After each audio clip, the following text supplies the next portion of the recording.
এখন আমি বসিয়ে দিচ্ছি খিচুড়ি, সরিষার তেলের খিচুড়ি। প্রথমে সরিষার তেলটাকে একটু গরম করে নিব। সরিষার তেলের খিচুড়ি আর দেশি চালের লাল লাল যেটাকে বলে আমন চাল, সেই চালের খিচুড়ি। তেলটাকে একটু গরম হতে দিলাম।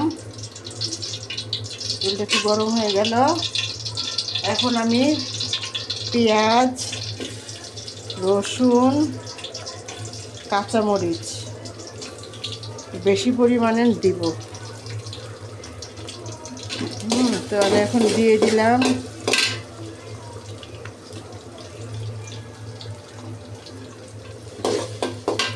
এখন আমি এগুলো দিয়ে দিচ্ছি। এগুলোকে একটু তেলেই করে নিব।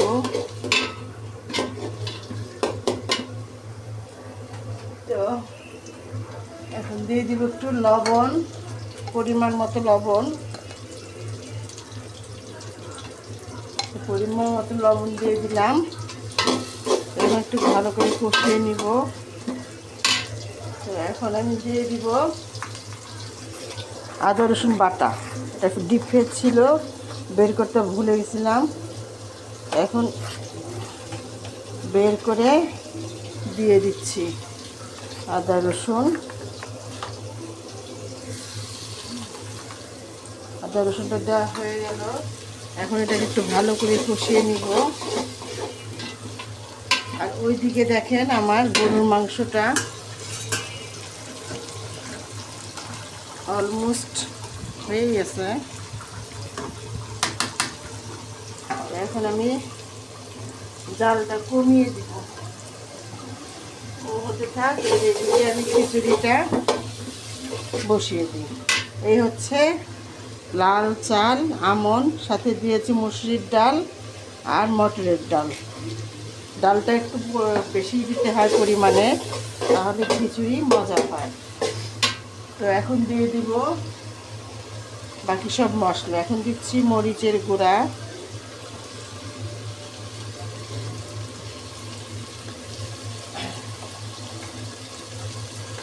দিয়ে দিচ্ছি হলুদের গুঁড়া, আর এখন দিব হচ্ছে ধনিয়া গুঁড়া। তো আমি এখন মশলাটাকে ভালো করে কষিয়ে নিই।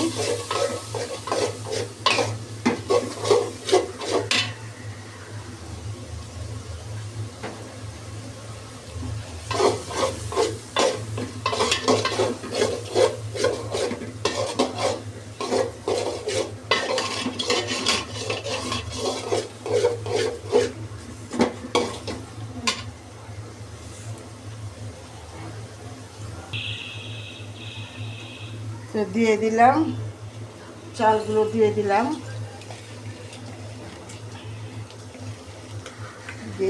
চাল। এখন এটাকে ভালো করে কষিয়ে নেব।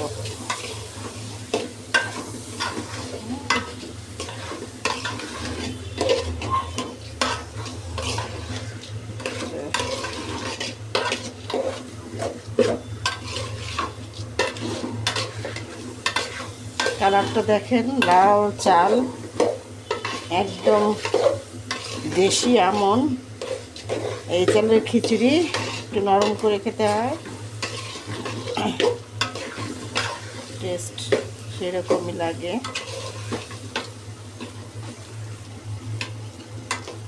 এটা হচ্ছে এই ধরনের ঐতিহ্য বাঙালির, যে বৃষ্টি পড়লেই খিচুড়ি খেতে হবে।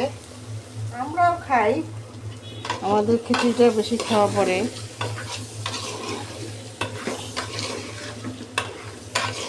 তো এখন আমি দিয়ে দিব পানি, একটু বেশি পানি দিব, যেহেতু নরম করে খেতে হবে। তো দিয়ে দিলাম পানি।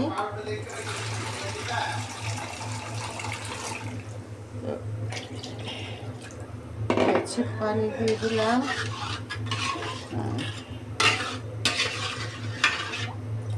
এখন আমি ঢেকে দিব।